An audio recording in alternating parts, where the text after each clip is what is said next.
everybody. My name's Jane Brien. I'm the Director of Alumni Affairs at Bard, and I am delighted to do the second of our library Q&As with President Leon Botstein. And I want to start by welcoming Leon and asking him how he's doing in all this. I think we're in week 5.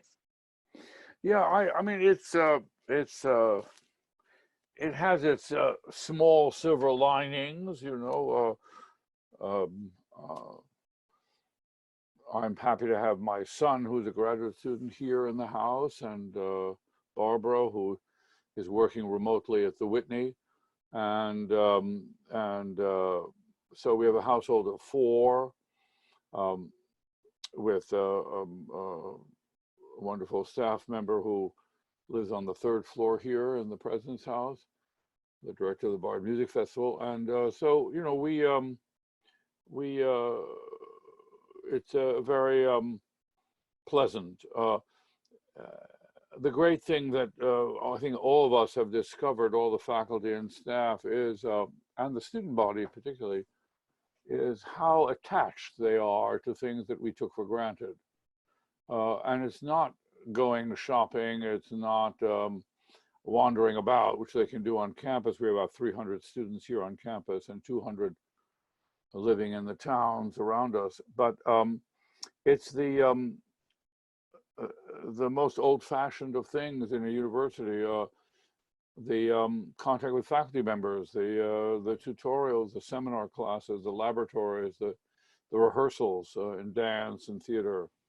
And I hope many alumni had the chance to look at the Mad Forest production of last Friday, which was a very imaginative performance with seniors in their senior projects from remote locations of a play by Carol Churchill.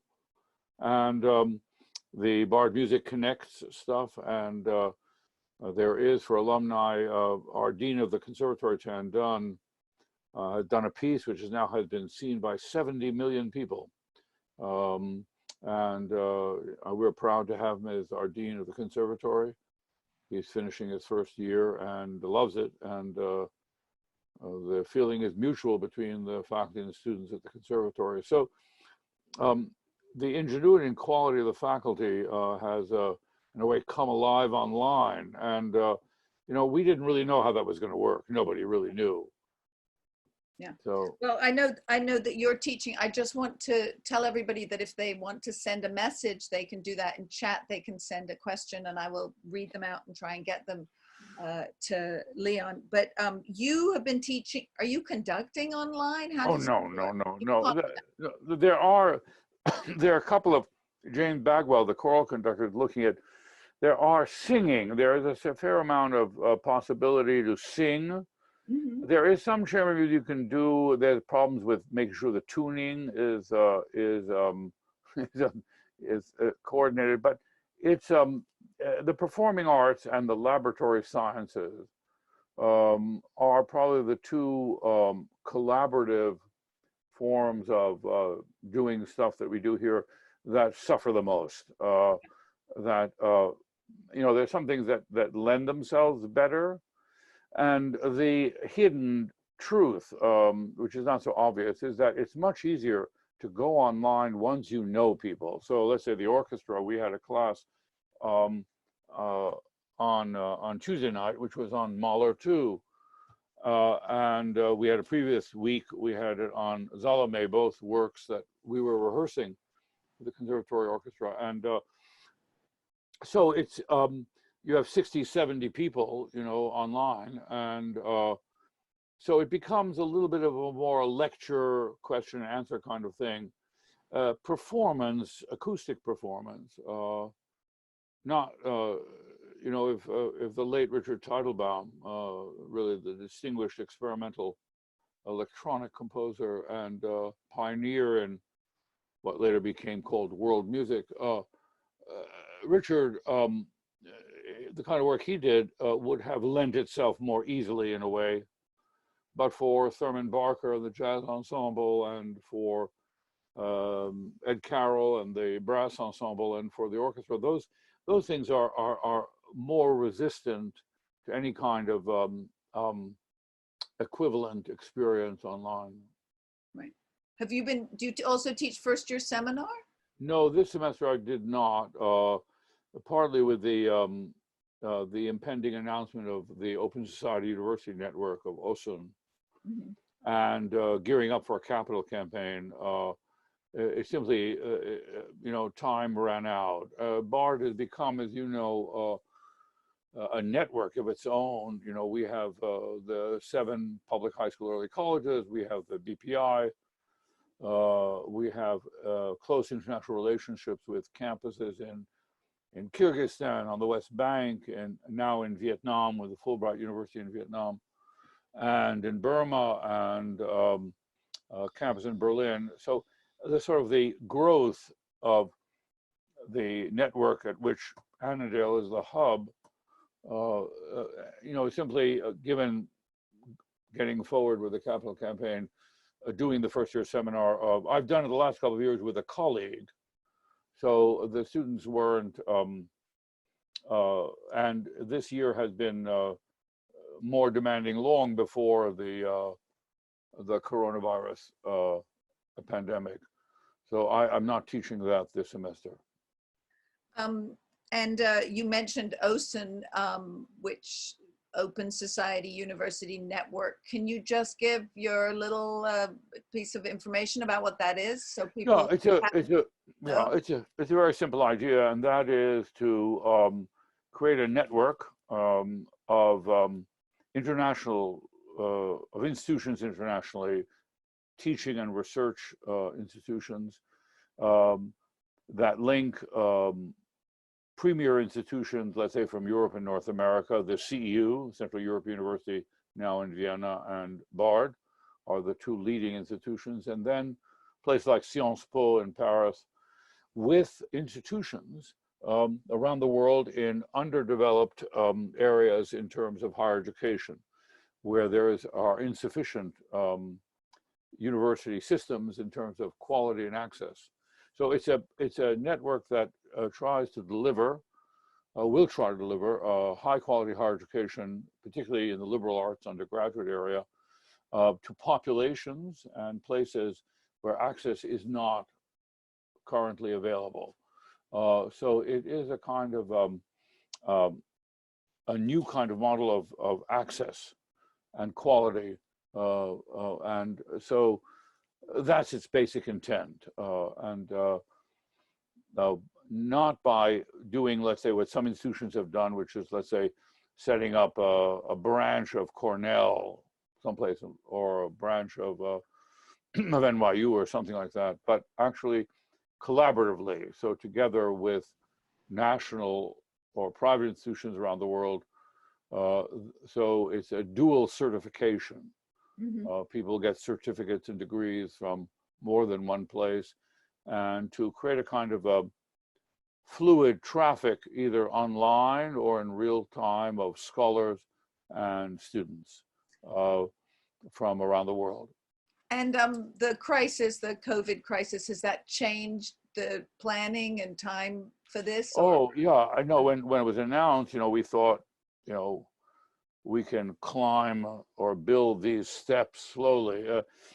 We got thrown in, and Jonathan Becker here at BARD deserves a lot of the credit for this.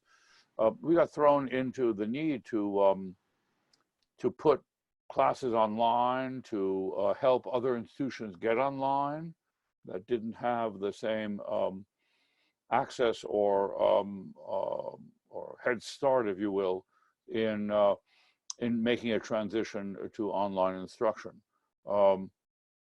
And as I said earlier, it's a lot easier to make that transition with students you already have.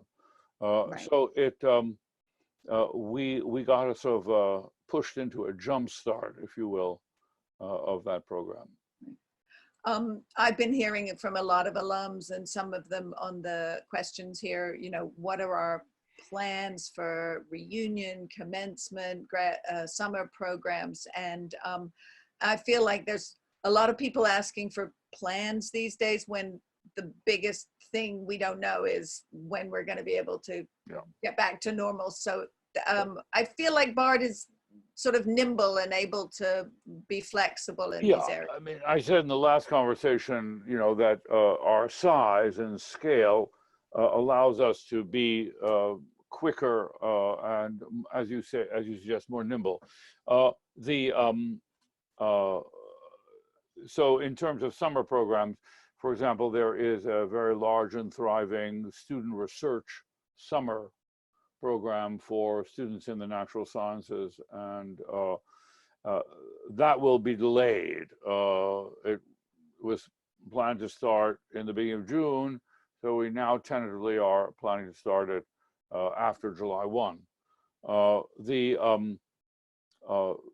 There's the Fisher Center, which has a very elaborate performing arts program, and we would like to be one of the first to return public culture um, to something that people can participate in. But it's unclear, you know, when we'll be able to start, and there'll be modifications of the program that we already announced. And as far as commencement is concerned, as I said, we'll make a decision at the end of this month, but we would like to make the decision in a way that we can locate the best of our knowledge, because we're not in control of this. The government is, the state, local, and federal government is. When we can reasonably predict that the chance of it happening is real. So if the commencement is planned on 23rd, the reunion, the baccalaureate, senior dinner, the award ceremony, these things will be transposed to a date we'll choose that we think is a reasonable, the probabilities are reasonably high that we'll be able to do it. Obviously, whenever it happens, the one thing that nobody knows is how eager people will be to travel, how, even if it's permissible, how eager they'll be to go to an event that has hundreds or thousands of people. That may be slow in rebuilding. So we will have to improve and our streaming capacity. And if we have 450 BA degree recipients, for example, it may be that those are a much smaller number of those will actually elect to come and get their degrees, and of those who do elect and come and get their degrees, a smaller number, if any, of their families, given the risk to older people, fewer grandparents. I mean, we'll have various kinds of adjustments to make. I hope that since everybody's plans have been interrupted, we'll choose a date that our commencement speaker, David Byrne, can make and will want to make. And our award recipients will be able to attend, and some will have to be done, there'll be some kind of mixture, technological, real life mixture. But we'd like to choose a date where the best of what we do in those weekends can take place. The graduating class is terribly eager to have a real commencement, and we're going to do our best to provide it to them. A lot of alumni have asked me, you know, they're worried about the senior class. Obviously, they're concerned for the college, but also imagining. What could you say they could do for the senior class, the alumni? Is there anything you think they can help with?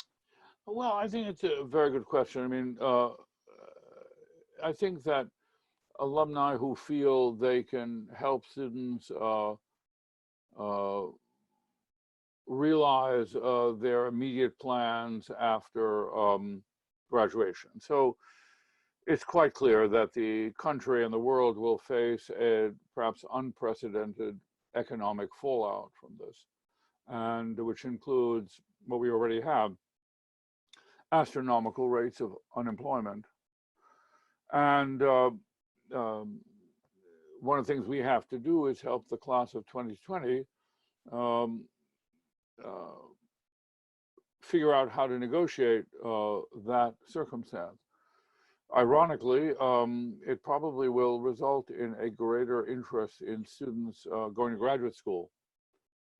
People said, well, I'll take a couple of years off and I really want to do this and do that, but I'll get a job which will maintain what I want to do and help me clarify, because these are young people with, all things considered, a very long lifespan and productive work life. They might decide, well, I can't get any kind of job, and maybe I'm better off continuing my studies without a break. So it's really hard. We're now in the process of trying to help the seniors figure out what the next step is. And it's all, it's all guesswork. I don't think anybody really knows how this will finally play out. Bard has quite a few, graduate programs that you can go directly into. Do you see any, there might be an increase in people wanting to get an MAT degree or something like that? Yeah, so the real shortage in the country, looking longer term, is in many of the service professions, a lot of them related to health. The nation faces a dramatic shortage of physicians, for example. We'll see probably in the entering class an increase in the number of pre-meds or people interested in public health and medicine-related diseases or service professions, and teaching as well. It's hard to know, given the age distribution of the public education of the teachers in the country, strongly undervalued profession, that it may trigger an increase in retirements. And although there's some demographic downward shift, we may see an increased demand for teachers. So it's hard to know. It's a little too soon. The only people who love being prognosticators are journalists, who have to fill the empty space on the screen with everything from sermons to speculative predictions. Right. Well, there was a piece in the print edition of New York Times today about, which has been online for a few days, about the tribulations for colleges and money and how to stay afloat. And could you just talk a little bit about how Bard is working on that? Yeah, so there's always a silver lining in disaster. When bad things happen, the bad is so obvious. The hard thing to look is for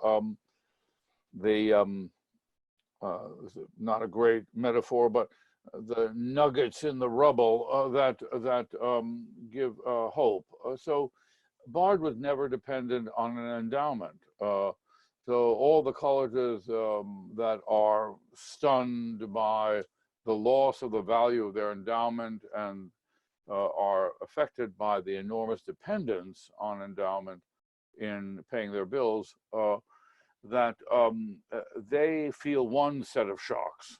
So if you look at Harvard, they're freezing salaries, they're cutting posts, because their economic model is dependent on the income from their endowment. So not only are the rates of return down, but the actual corpus is down. In our case,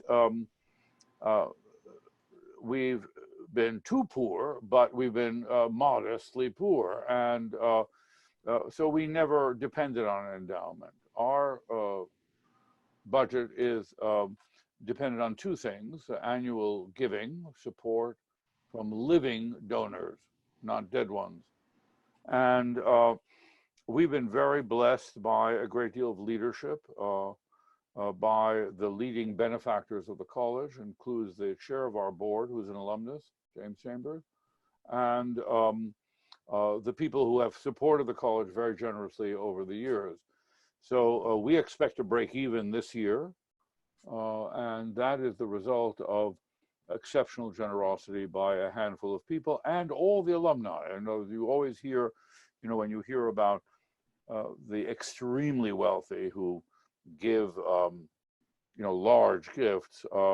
People like yourself or myself or anybody who whose resources are limited, and they'll say, well, what difference does my $50, $100, $1,000, what difference does it make? It makes an enormous difference, because the major donors are showing leadership to a community, and that community is made up of the rest of us, who give as a percentage of our capacity the same, perhaps even more, than the people who are able to give very large gifts. So every dollar counts, every gift counts, even if you can only give $50, $5. I mean, it actually is. It is very encouraging to those people who have very large capacity, and we've been the beneficiary of loyal support from a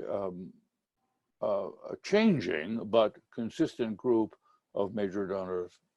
Right, right. The other thing, of course, on the economic side, which all these articles show, is that since 2008, since the financial crisis of 2008, the percentage of impact of tuition income in the budget has steadily declined. So many of the alumni who are online, depending when they graduated, went to a college where, from the period I began, where 90% of all expenses of the college were paid for by tuition income, tuition room and board, essentially. And that has dropped from 90% to somewhere in the 40% range, 48, 47% range before the pandemic struck.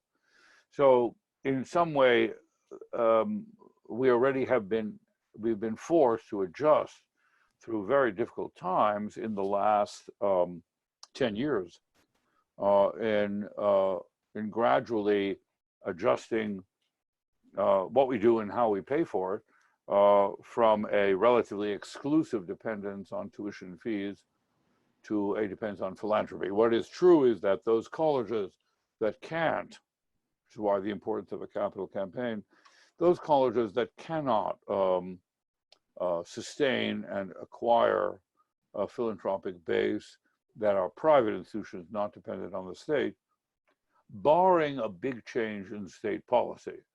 Now, if we had a president now or in the future that could be analogous to Abraham Lincoln or Franklin Roosevelt, Abraham Lincoln, in whose tenure the Morrill Act, the Land Grant University Creation Act, was passed, and in Roosevelt's period, when investments in public works and in education increased dramatically during the Depression. If we had a public policy like that, then the fortunes of private institutions that are not state institutions might be different. It was even the case in the years that Nelson Rockefeller was governor of the state of New York, when some private institutions were actually absorbed by the state.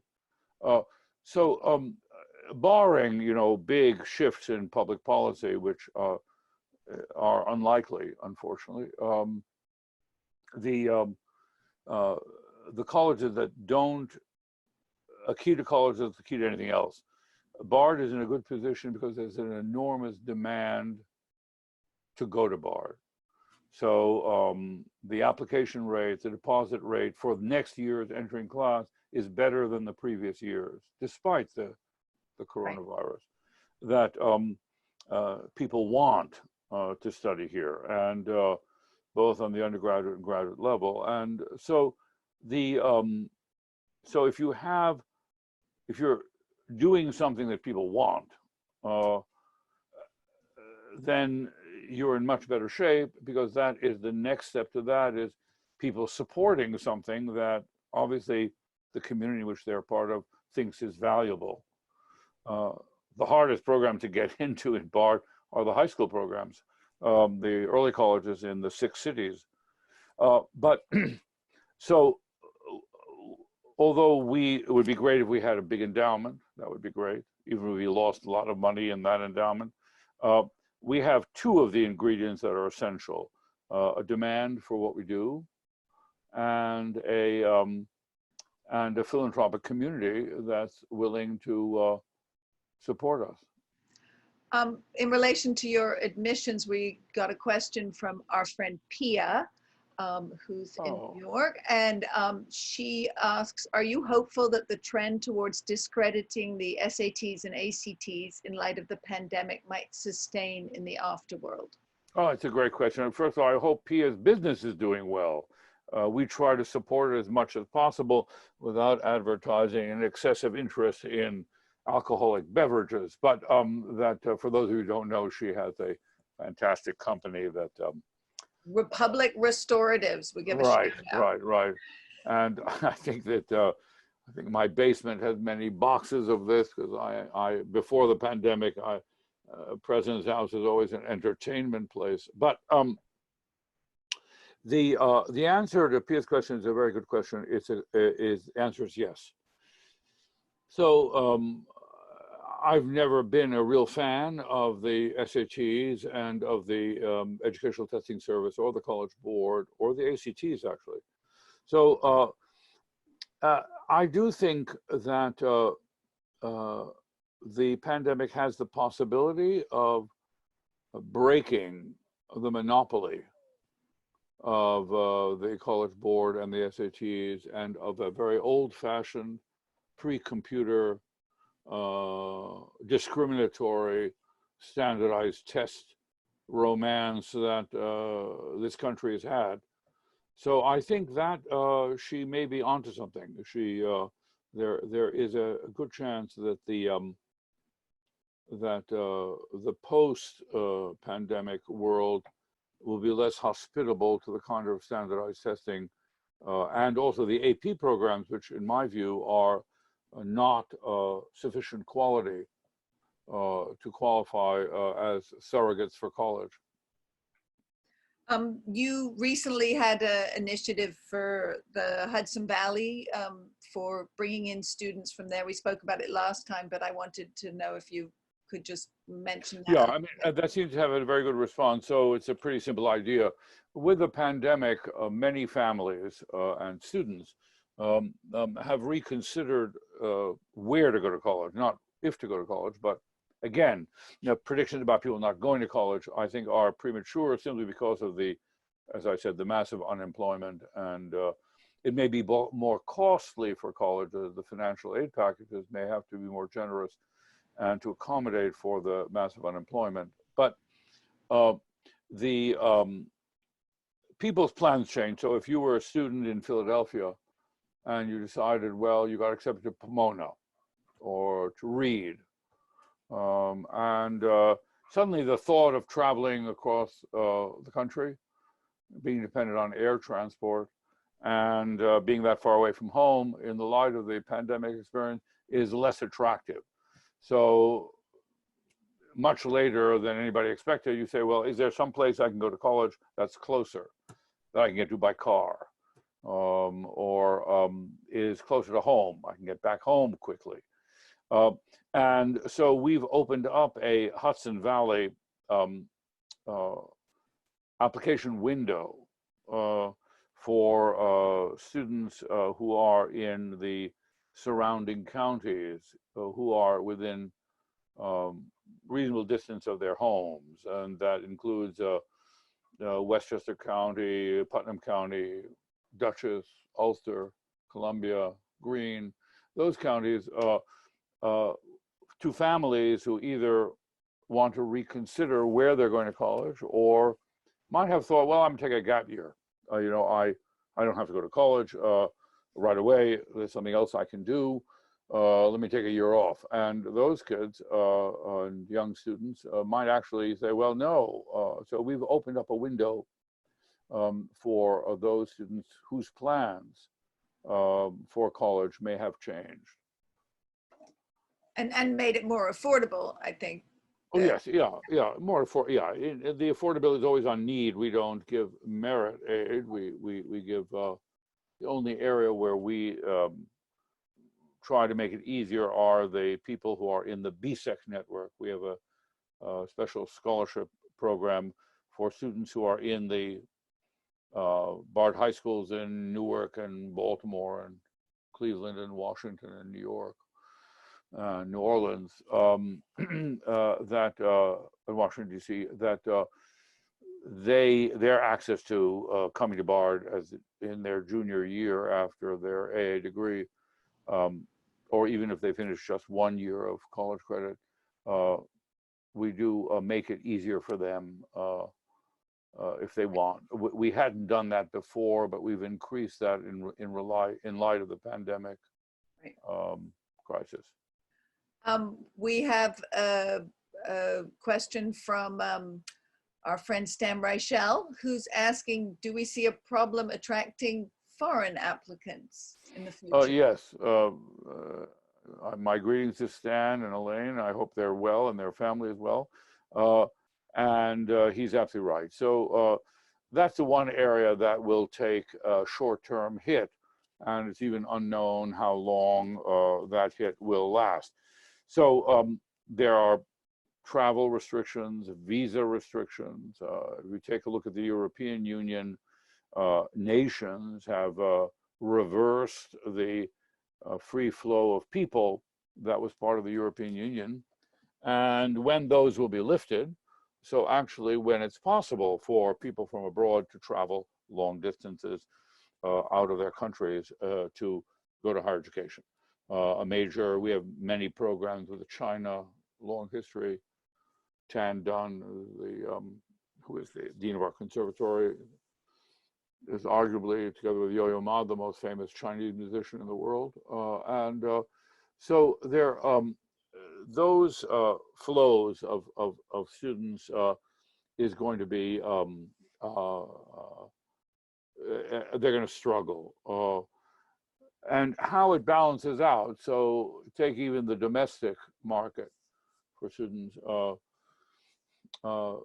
the reorientation of how far I'm going to go to college, the reorientation of am I going to go to college right away, it might even out. 18% of our enrollment is international. We give them scholarships as well, and on a need basis. And so, yes, that's something we have to anticipate will change in the immediate term. Yeah. Right. I wanted to, I know that you spoke a little bit about this maybe at the faculty meeting, but Bard's always been a leader in education reform and the place of education in civil society. How do you see Bard taking a leadership role going forward in that? Well, some things are trying to avoid the political exploitation of the crisis. So we are focused on the health and welfare of our fellow citizens. That's number one. The second, so let's call that the medical aspect of it. Then there's the economic aspect of it. And then there's the political aspect of it. So will the sentiment of the country be as hospitable as it was before to things like the Bard Prison Initiative? That's obviously shut down because the prisons are themselves extremely at risk. And so the health of the incarcerated prisoners is of concern to BPI, to all of us. But when it's all over, or something returns that resembles normal life, will public policy sentiment or will this be an occasion to go backwards in terms of concerns about equity, rights, treatment of minorities, of disadvantaged, and so forth? The one area I'm optimistic about is the potential for expansion and increased demand for the Bard High School early colleges. So that has proven, so in New York State, the Bard High School Queens and Bard High School Manhattan are the leaders in the state in the statistical record of getting students from minority groups to finish 4 years of college. So this is a objective, um, not anecdotal evidence of the success of these programs. And there was already before the pandemic real interest in growth. Dumaine Williams, who's a Bard alumnus and a PhD in biology, he has been principal of the Queens Bard High School. He's coming in the fall to take over a position. John Weinstein, who had that position, is now going to become the provost at Simon's Rock. And Dumaine is going to be the chief academic officer of the whole network of Bard High Schools. And one of the things that's on his mind is how do we respond to potentially a demand to replicate. And these high schools are hard. Leadership of these high schools is difficult to train and to find. We've been lucky with actually Val Thompson from the class of '85 has been a principal. Dumaine is a principal. That we've had a fair number of people from within the Bard family, even the first principal, Ray Peterson, and Pat Sharp and Baldwin, and the whole idea was realized by veterans of Bard and alumni of Bard. And the question is, we now have had very good success with expanding beyond that group, but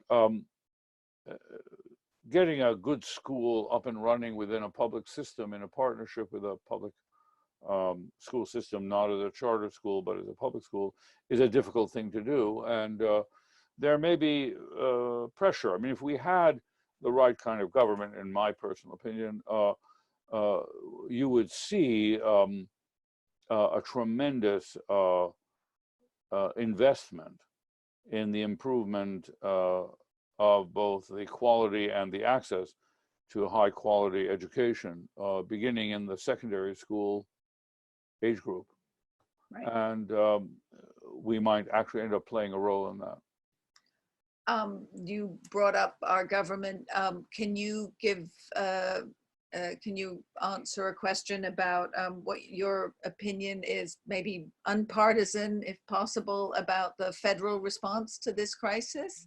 Well, no, nothing one says this day and age can ever be labeled as unpartisan. It's also hard to say anything that is simply true without either a conspiracy theory or a counterfactual claim masquerading as truth from coming into the conversation.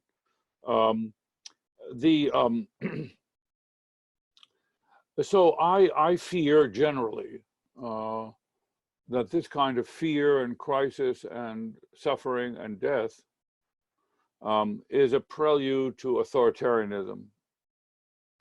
Democracy is held in contempt as being inefficient, and that the model of kind of military authority and a dictatorship, frankly, and historical models are not encouraging.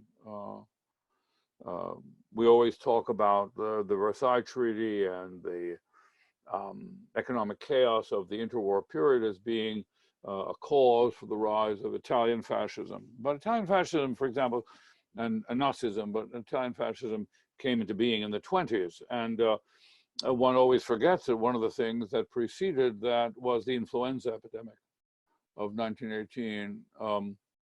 And that was, as you know, called Spanish flu. There was nothing Spanish about it, but it also created a great deal of xenophobia and ethnic tension and national tension. So my fear is that what do we do to prevent that from happening here generally? And the Wisconsin voting crisis is one which is worrisome.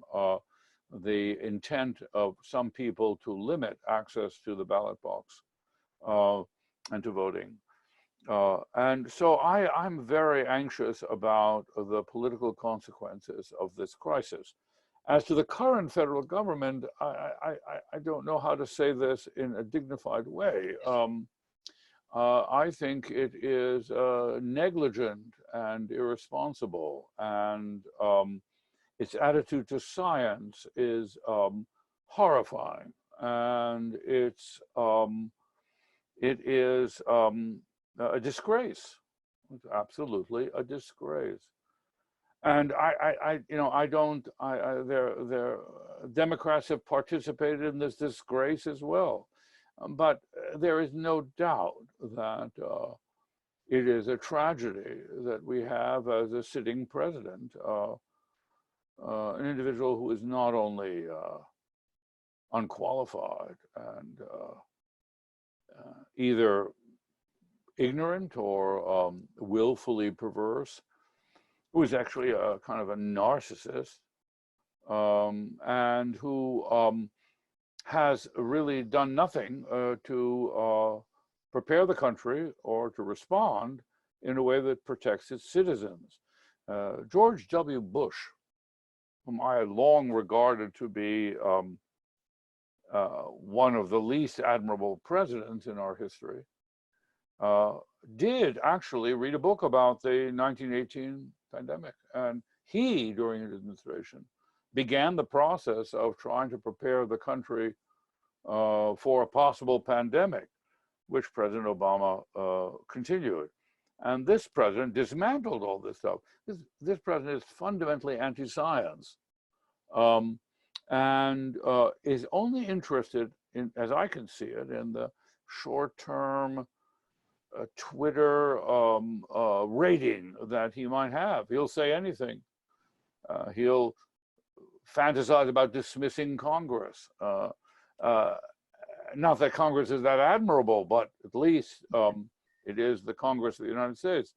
So my only hope is that I do believe the pandemic has made it clear that whatever our differences may be, people who supported Bernie Sanders or thought Bernie Sanders wasn't progressive enough, or Elizabeth Warren, or were frightened of, or even people who are centrists, disenfranchised people in the Rust Belt who voted for Trump, who are traditionally Democratic voters, who rightly feel cheated by Clinton and by the centrist Democrats. And their anger, and legitimate anger, of course, terribly corrupted by kind of a nativist racism that is all too common, kind of thing that happened in Charlottesville. That my hope is that everybody finally has a dose of common sense. The most important thing is to replace this government in November. I have no doubt, I know nothing, I don't travel in those august circles, but I have no doubt that the level of competence, the respect for what we do and do not know in science and medicine, the respect for countries around the world, for genuine international cooperation in important matters like this. This shows that, you know, this coronavirus is knows no discriminatory bounds except poverty.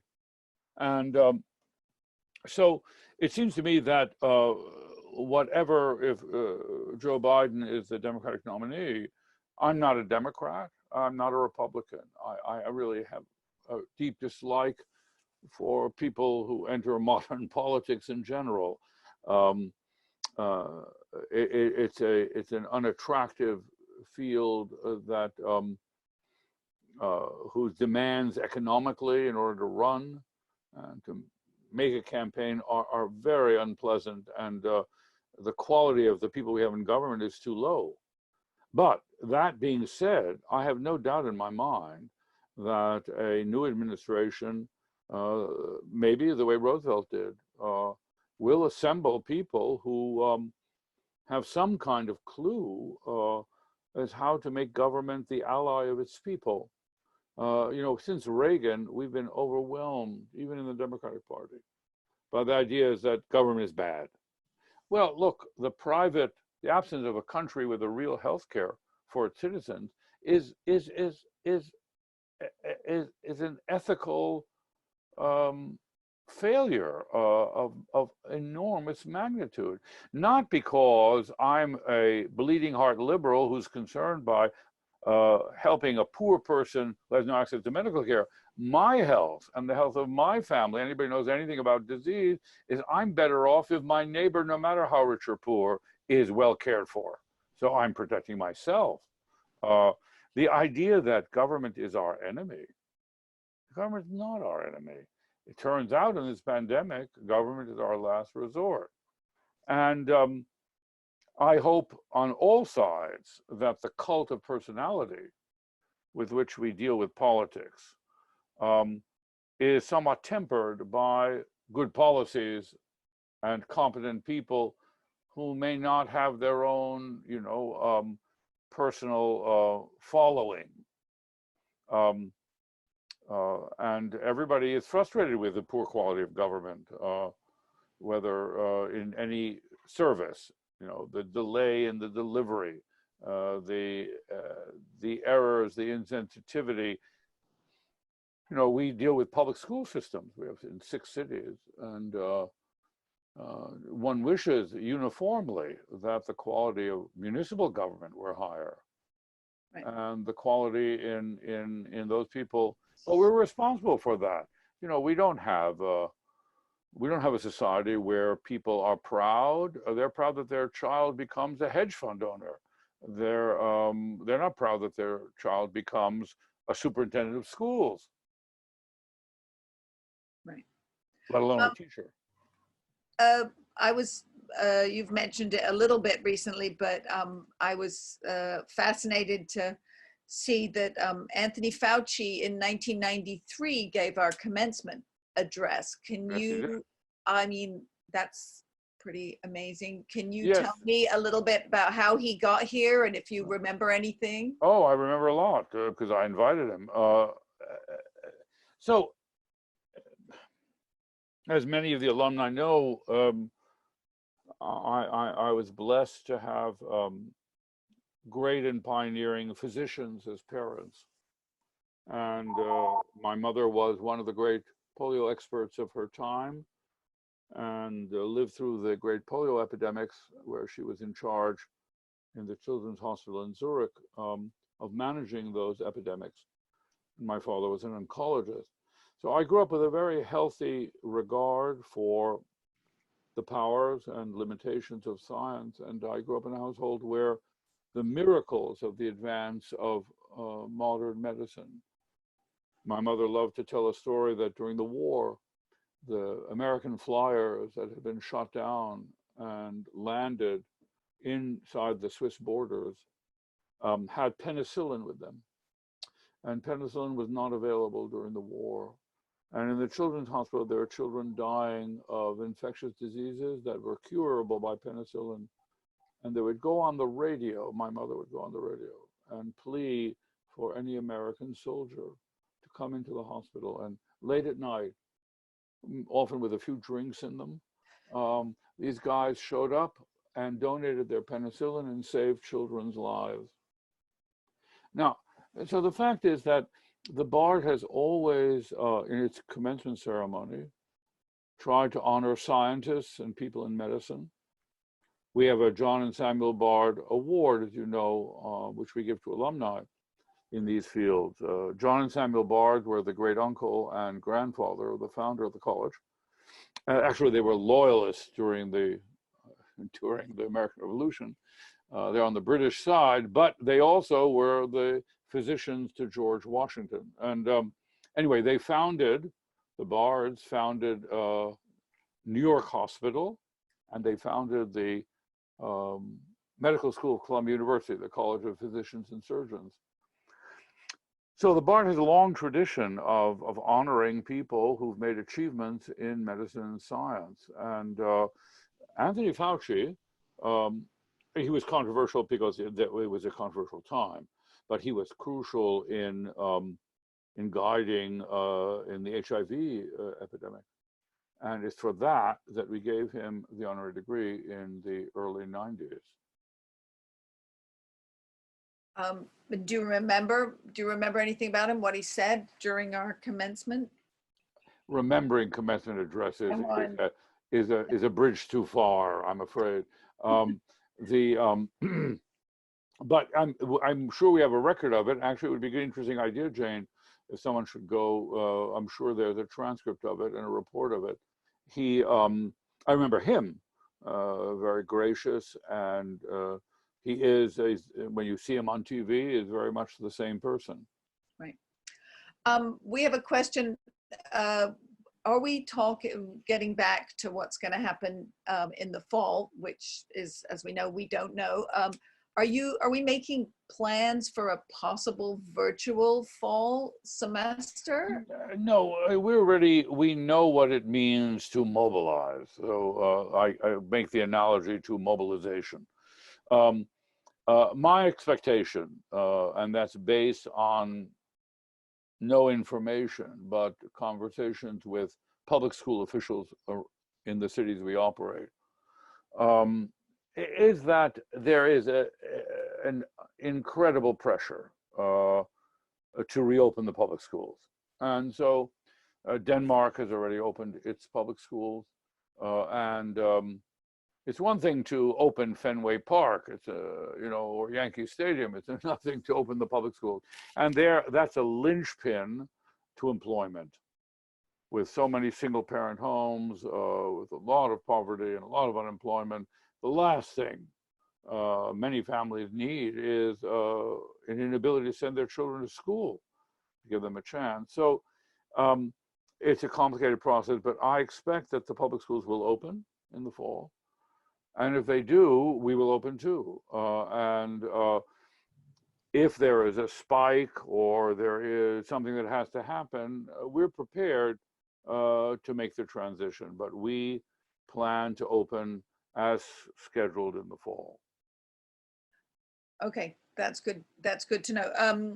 And we have a question from Maud, who is on our board of governors, and she is asking about how the seniors in the theater program, in the theater arts and in the performing arts have been able to continue with their work, senior projects. And I know you mentioned at the beginning the Mad Forest, but maybe you could talk a little bit more about that. Yeah, the Mad Forest is a production that was originally scheduled to be in the theater and now went online in a very imaginative way. And that's, and we have this Bard Music Connects, which is a website where the music students do stuff online.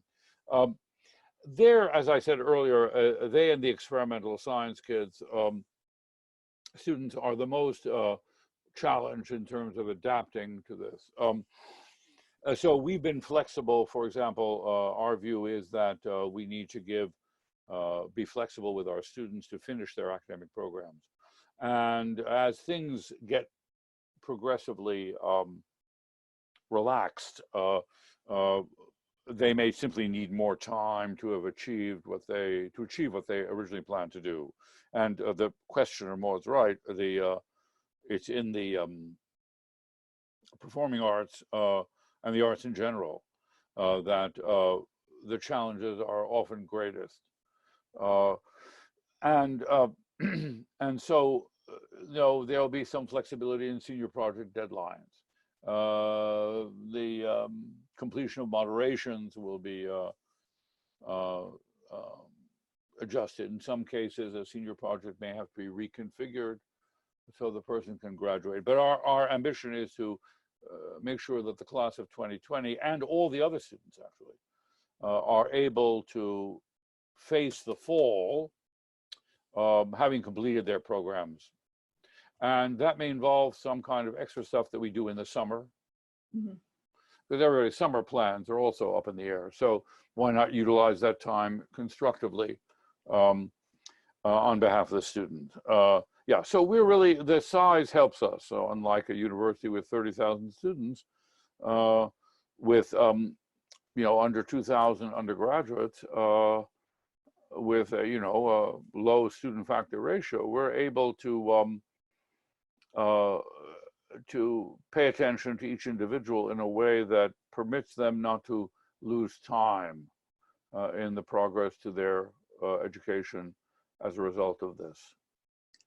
I asked you about this before, but last time, but the role of the arts in a time of crisis, and after this time, it's going to be very hard for many, many arts organizations. Could you speak a little to that and what you're hearing? Well, you know, I am by nature an optimist, you know, and look, being a pessimist is a sure sign of your intelligence. If you're a pessimist, you're going to be right. We're all going to die. And the law of entropy makes the prediction of doom and disaster. It will rain. It will snow. And the night will fall. There's no question about that. But that's not the point. It's much harder to be an intelligent optimist. So on this subject, intelligent optimism is a little hard to get to, particularly in the performing arts. So we have many problems. One is the financial problem, that the income of dancers, actors, musicians is severely threatened. Likewise, in an economic downturn, the availability of private patronage is, I'm not talking about making a Hollywood film or Netflix, I'm talking about theater and dance, especially anything that isn't designed to have a mass audience. It isn't about famous stars. It isn't very successful commercial popular music. So what's going to happen to that part of our culture? One possibility, again, extremely unlikely, is that the public, the government, as it did in the Depression, will step in. I don't think that's in the cards. So the question is, will audiences return? So take classical music, which is the field that I'm in. One of the tragedies of the coronavirus is that its most vulnerable potential victims are our audience, the gray-haired audience. You know, and so will someone who was used to going to opera or to concerts go into a concert hall or an opera house, even if it's legal to do so? I was on a call where an Italian patron of the college was saying that there's speculation in Italy that La Scala, the opera house in Milan, and one of the great opera houses of the world, plans to reopen in January 2021. Now, January 2021 is 18 months from now, more. So what does that mean? That means that in Italy, with tourism as a major source of income and operatic culture a major portion of what they're selling to tourists around the world, first of all, it's state subsidized, and it's an essential part of their economy. So they can keep it closed for as long as they want and then open it up again, and it'll be fine. In our case, it's not the case even the most strong institution, the Boston Symphony, the New York Philharmonic, Metropolitan Opera, those places are dependent on private support, not public support. And whether they'll have audiences. Right. And I happen to believe that the tradition of public theater, public dance, public music, acoustic public events where communities come together to listen and to participate, the choruses of the Midwest, that this culture is vital. It's vital because it's useless. Its only utility is a reminder of our own humanity and a reminder of the uniqueness of life and the power of our imagination. So I'd like Bard to play as constructive a role. So for example, here at the Fisher Center, you know, we sell tickets like everybody else. For one second, we just have about a minute left. I'm just okay. Sorry. Yeah. So so at the Fisher Center, we will, you know, we'll try to build audiences differently.Maybe we'll have to change our ticket prices. Maybe we'll have to recruit, give away free tickets. Maybe we'll have to perform not at 8 o'clock at night, but at 5 o'clock so families can attend. I think we're going to have to improvise and fight for this way of life. Well, I think that's a good place to stop. I'm sorry to some of the people who I didn't get to all their questions. That's not, it's not possible to get to all of them, but I will make sure they get answered. I do have one, a student wrote. We can do this again too, by the way. Well, why don't we just do this again? Let's just do that. Yeah, do I it want again. to thank everybody. I want to thank you, Leon. Stay well. Your You family. stay well too. Everybody out there, thank you so much for. Everyone stay safe. Thanks. Okay. Bye-bye. Bye-bye.